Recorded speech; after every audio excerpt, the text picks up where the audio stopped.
B positive news पर आपका स्वागत है। कल किसानों का आंदोलन है। जी हाँ, 10 सितंबर को किसानों ने आंदोलन की चेतावनी दी थी, लेकिन प्रशासन इस आंदोलन को रोकने के लिए प्रयास कर रहा है क्योंकि कोविड फैलने का खतरा है। प्रशासन का तर्क है ये। हज़ारों लोग आएंगे, किसान आएंगे, व्यापारी आएंगे, श्रमिक आएंगे, ऐसे में उन्हें संभाल पाना प्रशासन का कहना है कि संभव नहीं है उनके लिए। इसलिए कल एसडीएम थानेसर ने बाकायदा बयान दिया कि जो कोई इस रैली में इकट्ठा हो उसके खिलाफ महामारी एक्ट के तहत कार्रवाई की जाएगी। लेकिन किसान अपनी मांग पर अड़े हैं, अपनी जीत पर अड़े हैं। हमारे साथ भारतीय किसान यूनियन के प्रदेश अध्यक्ष गुरनाम सिंह चड़ूनी जी हैं। चड़ूनी साहब, बी पॉजिटिव न्यूज़ पर पहले बहुत बहुत स्वागत है। थैंक यू सर, कल आप लोगों का आंदोलन है, उस आंदोलन में कौन कौन लोग आने वाले हैं और जो प्रशासनिक एक कहा गया कि कोविड फैल सकता है, इसे क्या कहेंगे इस बारे में? देखिए, सरकार ने कोविड के बहाने से ही ये अध्यादेश लाए हैं। अध्यादेश आपातकाल के लिए होता है कि लेट होंगे तो देश का नुकसान होगा कानून बनाने में। अगर देर हो जाए तो उसके लिए जल्दी लागू करने के लिए अध्यादेश लाया जाता है।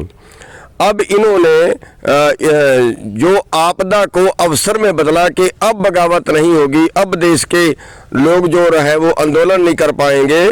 कोविड का फायदा उठाते ही इन्होंने ये अध्यादेश लागू किए हैं और वही बहाना ये ले रहे हैं। ये खुद रैलियां कर रहे हैं, खुद ये सेमिनार कर रहे हैं, और जब हम करते हैं तो ये कोविड का बहाना लगा के उसको रोकते हैं। ये दमनकारी नीति है, ये लोकतंत्र नहीं बचा है। दूसरा मैं आपको बता देना चाहूँ कि जो इन्होंने 3 अध्यादेश लागू किए हैं उससे ना तो किसान राजी है, ना मजदूर राजी है, ना आड़ती राजी है, ना व्यापारी राजी है, सेलर वाले भी राजी नहीं। सेलर वालों ने समर्थन कर दिया है, उद्योग व्यापार मंडल ने समर्थन कर दिया है, व्यापार मंडल ने हमारा समर्थन कर दिया है, आड़तियों ने, मुनीमों ने हमारा समर्थन कर दिया है। भाई, जब सारे देश, सारे वर्ग इन अध्यादेशों के खिलाफ है, इस कानून के खिलाफ हैं, तो सरकार आकर जबरदस्ती क्यों थोपना चाहती है देश के ऊपर ये कानून? किसके फायदे के लिए? जब हमारा तो फायदा है नहीं, देश के तो सारे लोग मान रहे हैं कि हमारा फायदा है नहीं, फिर सरकार किसके लिए? खाली अंबानी और अडानी के लिए या अमेरिका के फायदे के लिए? अमेरिका के दबाव में कानून थोपना चाह रही है। तो हम देशवासी हैं। रही बात इनकी धमकी देने की, मुकदमे दर्ज करने की, वो तो ये पहले भी करते हैं, आगे करेंगे। कुर्बानियां देनी पड़ेंगी। अगर कोई जुल्म रोकना है, वो जुल्म बिना कुर्बानियों के कभी नहीं रुकेगा। उसके लिए कुर्बानियां देनी पड़ेगी और हम तैयार हैं। जो सरकार को करना है करे, हम आंदोलन करेंगे। कल ये बैरिकेड लगाएंगे तो हम वहाँ भी इनके साथ जो है वो पूरी कशमकश हमारी, पूरा आंदोलन हमारा चलेगा। सर, पहले आपका शेड्यूल पीपली अनाज मंडी में कार्यक्रम करने का था, वहाँ पर जानकारी मिली कि वहाँ पर आपको एंट्री नहीं करने दी जाएगी, तो कितने लोगों की आने की संभावना है? कहाँ से लोग आएंगे और फिर किस तरह, क्या आंदोलन की रूपरेखा रहेगी आपकी? देखिए, इस आंदोलन में भारी जन सैलाब उमड़ेगा क्योंकि सभी समर्थन कर रहे हैं। एक बगावत, जनता सरकार के खिलाफ बगावत कर चुकी है और जनता की बगावत को दमनकारी तरीके से ये रोक रहे हैं कि हम इकट्ठे नहीं होने देंगे, हम रैली नहीं करने देंगे, मंडी को सील कर दिया गया है। इस तरह से हथकंडे अपना के लोगों को डरा रहे हैं, लेकिन हमारे लोग डरने वाले नहीं हैं। हरियाणा के लोग बहादुर लोग हैं और जहां भी ये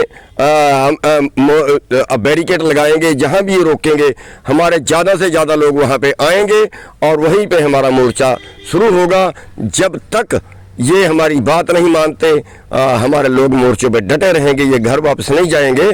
और मैं सरकार को बता देना चाहता हूँ कि सरकार अब भी अच्छा है, शराफत से रैली होने दे। अगर सरकार रैली को रोकती है और उसके बाद कुछ नुकसान होता है, उसके बाद अगर लॉ एंड ऑर्डर की पोजीशन खराब होती है, उसकी जिम्मेवारी सरकार खुद की होगी, सरकार की, हमारी जिम्मेवारी नहीं होगी। क्योंकि हमने जो सिस्टम बनाया हुआ था वो हमारा पारदर्शी था, हमारा साफ तौर पे ये कहना था प्रशासन को कि आंदोलन शांतिपूर्वक रहेगा। और जहाँ तक ये कोविड का बहाना लगाते हैं, हमने वो भी लोगों को हिदायत दे रखी थी कि अपना सैनिटाइज़र साथ में लाएं। हम भी सैनिटाइज़र का इंतजाम करेंगे, सामाजिक दूरी बना के रखेंगे और मास्क लगा के रखेंगे। वो जो इनके नियम हैं, हम उनके लिए पहले से लोगों को बोल रहे हैं। लेकिन उसके बावजूद भी अगर सरकार रोकना चाहती है तो सरकार की दमनकारी नीति है, उसका विरोध किया जाएगा। परमिशन के लिए अप्लाई किया था लोगों ने, परमिशन मिली है आप लोगों को? देखिए, परमिशन के लिए हमने कभी अप्लाई नहीं की। परमिशन राजनीतिक रैलियों की होती है, आंदोलन की क्या परमिशन होती है? आंदोलन की परमिशन नहीं होती, राजनीतिक जो पार्टियां जो रैलियां होती है उनकी परमिशन होती है। ये तो हम एक तरह सरकार के विरुद्ध मोर्चा खोल रहे हैं, हम अपनी मांग मनवा रहे हैं। ज्ञापन हमने कई बार दे चुके हैं, सरकार को सुन थोड़ी रही है। 15 अगस्त को हमने ज्ञापन दिया है, रोष प्रदर्शन किया है, लेकिन किसी भी सरकारी अधिकारी ने या नेता ने हमें नहीं बुलाया। उसके पहले 20 जुलाई को बहुत अच्छा ट्रैक्टरों का प्रदर्शन था, 15,000 किसान सड़क पे था। ये मेरे को समझ नहीं आती है सरकार किसकी है, लोगों के लिए है या खुद के लिए है।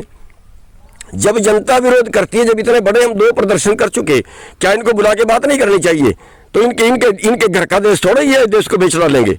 क्यों? जब जनता विरोध है, जनता से बात करें, तो जनता से बात करके कानून बनाए। आंदोलन कल शुरू होगा आपका 10 सितंबर से, लंबा चलेगा या एक दिन का है फिलहाल? नहीं, बिल्कुल लंबा चलेगा। अगर ये कल रैली करने दें फिर एक दिन का हो सकता है, लेकिन अगर ये रैली नहीं करने देते फिर तो लंबा चलेगा, फिर तो लड़ाई शुरू करवा दी, इन्होंने करवा दी। पॉलिटिकल पार्टीज में आएंगी या केवल किसान संगठन है इसमें जी? नहीं, पार्टियां इसमें कोई नहीं आएंगी, ये बिल्कुल गैर राजनीतिक आंदोलन है। और इसमें बाकी वर्गों के आएंगे, आड़ती आएंगे, व्यापारी आएंगे, वो सभी लोग, मजदूर आएंगे, वो सभी लोग आएंगे। कोविड का खतरा नहीं लगता आपको? क्या लगता है खतरा नहीं है कोविड का, जिस तरह इतनी भीड़? देखिए, कोविड का एक ड्रामा खड़ा कर दिया गया है। कोविड की क्या रेशो है? 2% मरने की है। मैं आंकड़ा देना चाहूंगा कि जहां हमारे पिछले 1 साल में 42,000 किसान मर गए हैं, 42,000 मर गया कर्जे से दब के, इस सरकार की नीतियों के कारण। ठीक है, और 42,000 तो इसमें अभी कोविड में मरे भी नहीं, 42,000 किसान मर गया है। और हम कोविड से तो मरे ना मरे, लेकिन हम इनकी नीतियों से जरूर मर जाएंगे। बचेगा क्या? जब पूरी खेती हमारी तबाह हो जाएगी। खेती पे हमारे देश की जीविका है। आज भी आधे से ज्यादा देश खेती पे जीविका है, आधे से ज्यादा देश की, और वो ये तबाह कर रहे हैं। ये कहते हैं बिचौलियां निकाल दी। अरे भाई, ढांचा है यहाँ का, हम अमेरिका में का मुकाबला थोड़ी कर सकते हैं। अमेरिका में तो बच्चा पैदा होता है तो भी सरकार का खर्चा है, बच्चा पालना है तो सरकार का खर्चा है, पढ़ाना है तो सरकार का खर्चा है, बेरोजगार हो गया तो सरकार पैसे देगी, और बुढ़ा हो गया तो सरकार पैसे देगी। यहाँ पे वो ढांचा कहाँ? अमेरिका का मुकाबला कैसे हमारे से करवा रहे हैं? यहाँ पे 5 एकड़ जमीन का मालिक है, अमेरिका में 5 किलोमीटर जमीन का मालिक है। हमारे से कैसे मुकाबला करवाना चाहते हैं ये अमेरिका का? और ये इन्होंने तो जो थ्योरी खड़ी कर दी है, उसमें व्यापारी भी नहीं बचेगा, उसमें आड़ती भी नहीं बचेगा, उसमें तो केवल अंबानी और अडानी जैसे लोगों का राज होगा। तो निश्चित रूप से 10 सितंबर का जो किसान आंदोलन है, किसान नेता गुलाम सिंह चड़ूनी का कहना है कि वो होकर रहेगा। प्रशासन टकराव ना ले। जहाँ तक कोविड की बात है, लोगों का कहना है कि इन्होंने बाकायदा अपने कार्यकर्ताओं को कहा था कि वो सैनिटाइजर साथ लाएं, मास्क पहन कर आएँ, लेकिन अगर फिर भी आंदोलन रोकेंगे तो आंदोलन होगा, और कब तक चलेगा फिलहाल कुछ नहीं कहा जा सकता। निश्चित आंदोलन है, और बड़ी बात, इस आंदोलन में कोई पॉलिटिकल पार्टी नहीं है, एक सामाजिक आंदोलन है, जैसा कि गुलाम सिंह चड़ूनी ने बताया। फिलहाल निगाहें कल पर रहेंगी, कल क्या होता है, लेकिन निश्चित रूप से 10 सितंबर का दिन हरियाणा के लिए कुछ खास होगा, क्योंकि किसान और सरकार एक बार फिर आमने सामने होंगे। वी पॉजिटिव न्यूज़ के लिए चंद्र प्रकाश।